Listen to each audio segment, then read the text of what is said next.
गूंगी बहू, अंधी सास। एक परिवार में 5 लोग थे।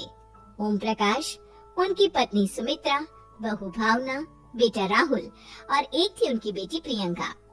वैसे तो ओम प्रकाश और सुमित्रा के घर में सब कुछ ठीक ठाक था, लेकिन सुमित्रा की एक आदत थी। घर में कुछ भी गलत या सही हो तो वो किसी से कुछ नहीं कहती। और भावना स्वभाव की इतनी सीधी सादी थी कि अगर कोई उसके साथ गलत भी करता तो भी वो उसे कुछ नहीं कह पाती। इसी के चलते प्रियंका और राहुल घर में मनमानी चलाते रहते, क्योंकि घर को संभालने वाली औरतें इस तरह से रहती थी जैसे वो गूंगी और अंधी हो। माँ, मैं अपनी सहेलियों के साथ पिकनिक पर जा रही हूँ। ठीक है बेटा, चले जाओ। और मुझे आने में रात हो जाएगी, देर से ही आऊंगी मैं। अच्छा, कोई बात नहीं बेटा। अरे भावना, तुमको एक बार में समझ में नहीं आता क्या? नाश्ते में फिर से पराठे बना के रख दिए। कितनी बार तुमसे कहा है कि मेरे लिए ढंग का नाश्ता बनाया करो। ठीक है जी, आगे से ध्यान रखूंगी। अरे ये बहू से किस तरह से बात कर रहे हो तुम राहुल? अरे तो और क्या करूं पापा, इसको कही बात एक बार में समझ में ही नहीं आती। सुमित्रा, तुम अपने बेटे को समझाती क्यों नहीं?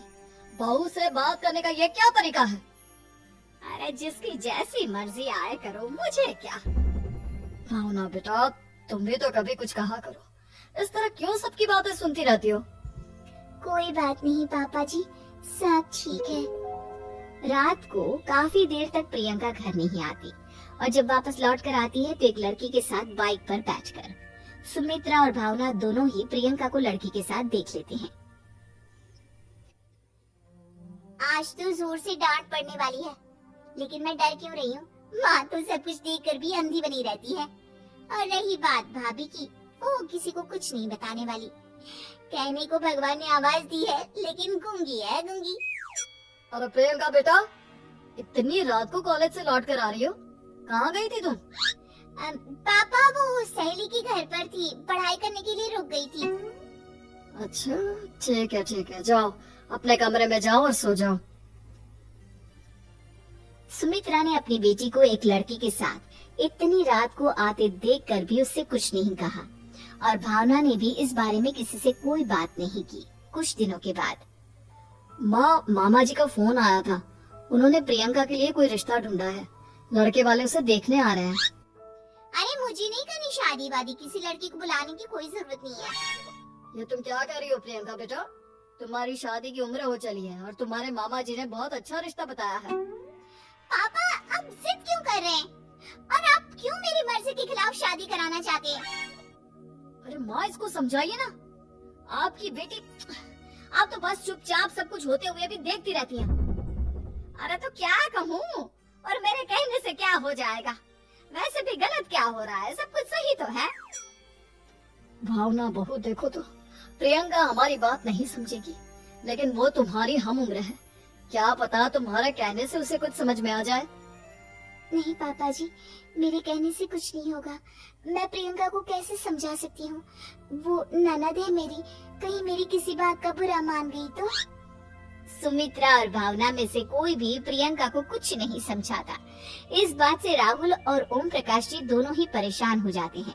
और फिर जब लड़का प्रियंका को देखने के लिए आता है, मुझे आपकी बेटी बहुत पसंद है, मैं उसके साथ शादी करने के लिए तैयार हूँ। देखो, मुझे तुमसे शादी नहीं करनी, और ये बात जितनी जल्दी समझ में आ जाए अच्छा रहेगा। अरे तो फिर आप लोगों ने मुझे यहाँ बुलाया है क्यों?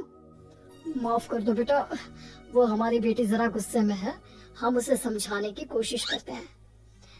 हाँ देखिए, आप नाराज मत होइए, वो तो उसने बस ऐसे ही कह दिया होगा। अरे कोई ऐसे ही कुछ कहता है क्या?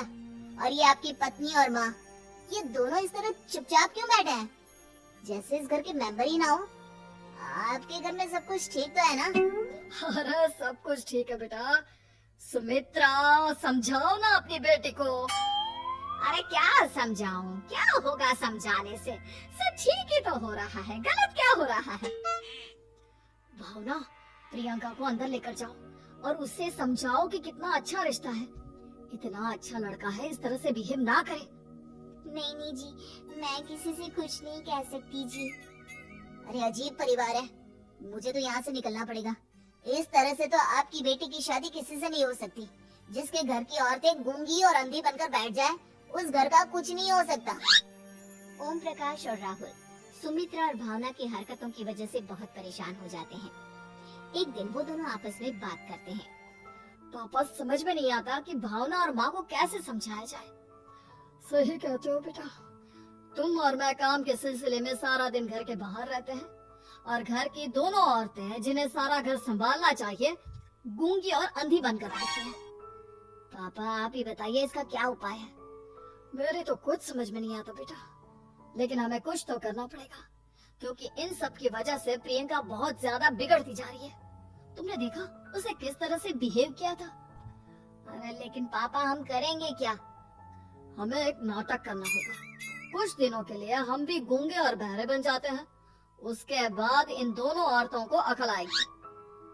हाँ पापा शायद आपकी बात ठीक है। हम दोनों हर बार बात को संभाल लेते हैं और इसी वजह से माँ और भावना कुछ भी करने की कोशिश ही नहीं करते। और फिर अगले दिन, भावना नाश्ते में क्या बनाया है? जी पराठे बनाए हैं। मेरे लिए पोहा बना दो। अच्छा जी ठीक है, अभी बना देती हूँ जी। बहू नाश्ते में क्या बनाया है? पापा जी पराठे हैं और पोहे बन रहे हैं। अरे बहू मुझे तो उपमा खाने का मन था, मेरे लिए उपमा बना दो। ठीक है पापा जी, अभी बना देती हूँ। भाभी जल्दी से जरा मेरा कॉलेज का टिफिन तो पैक कर देना। और सुनो मुझे ना भिंडी की सब्जी खाने का मन है। सुमित्रा चुपचाप बैठी बैठी सब कुछ देख रही थी। उसने किसी से कुछ भी नहीं कहा और ये देखकर भावना को मन ही मन गुस्सा आ रहा था, लेकिन वो किसी से कुछ नहीं कह रही थी। उसे लग रहा था कि ओम प्रकाश जी जो हमेशा उसकी साइड लेते थे वो भी आज चुपचाप बैठे हुए थे। शाम के वक्त प्रियंका अपने बहुत सारे दोस्तों को लेकर घर आती है और उधर दूसरी तरफ से राहुल भी अपने ऑफिस के दोस्तों को लेकर घर आ जाता है। प्रियंका अपने कमरे में तेज म्यूजिक चलाकर डांस करती है और राहुल अपने दोस्तों के साथ बैठकर जोर जोर से हंस रहा था। प्रियंका और राहुल मिलकर पूरे घर को अस्त व्यस्त कर देते हैं, लेकिन भावना उनसे कोई शिकायत नहीं करती और सुमित्रा जी भी चुपचाप बैठी रहती है। लेकिन भावना और सुमित्रा के अंदर का गुस्सा धीरे धीरे बढ़ रहा था। फिर रात को ओम प्रकाश और राहुल एक दूसरे से बातें करते हैं। पापा हमने इतना कुछ किया फिर भी भावना कुछ बोलती ही नहीं और माँ भी कुछ गलत करने से किसी को रोकती ही नहीं। तुम चिंता मत करो बेटा, इन दोनों के अंदर का गुस्सा भर रहा है और बहुत जल्दी बाहर आने वाला है। अगले दिन, अरे बहू ये कपड़े धुले हैं या गंदे हैं? पापा जी कपड़े तो मैंने धोकर ही आपकी अलमारी में रखे थे। मुझे तो साफ नहीं लग रहे, एक बार और धो देना। प्रियंका मैं सोच रहा था कि तुम्हें उस लड़के से शादी नहीं करनी है ना, मत करो। एक काम करो, वैसे भी क्या रखा है शादी वादी में, तुम्हें जो लड़का पसंद है उसके साथ जाकर कोर्ट मैरिज कर लो। इस बार ओम प्रकाश और राहुल की बात सुनकर भावना और सुमित्रा के अंदर का गुस्सा जाग उठता है। मैं किसी से कुछ कहती नहीं जी, इसका मतलब ये है कि आप लोग मुझे परेशान करते ही रहेंगे। कल चार बार मुझसे नाश्ता बनवाया, आज पापा जी मुझसे धुले हुए कपड़ों को बार बार धुलवा रहे हैं। अरे मैं इंसान हूँ जी, कोई मशीन नहीं हूँ। तुम दोनों ने मिलकर इस घर की कैसी हालत बना दी है और अपनी बहन को भागकर शादी करने के लिए कह रहे हो। तुम भाई हो या दुश्मन? ओम प्रकाश और राहुल जोर जोर से हंसने लगते हैं। अरे इसमें हंसने की क्या बात है? हम लोग यहाँ इतने परेशान हो रहे हैं जी, तुम लोगों को ऐसी हरकत करने के बाद भी हंसी आ रही है। ये क्या कर रहे हैं जी आप दोनों? यही तो हम चाहते थे कि सुमित्रा तुम अंधी होकर ना बैठी रहो। घर में कुछ भी गलत हो तो उसे रोकने की कोशिश करो। और भावना तुम अपने साथ हो रहे गलत व्यवहार पर भी कभी मुंह नहीं खोलती। ये सही बात नहीं है। मैं चाहता था कि तुम्हारी भी जुबान खुले, तुम गलत बात का विरोध करो। गूंगी बहू और अंधी सास की ये जोड़ी इस घर में अब नहीं चलेगी।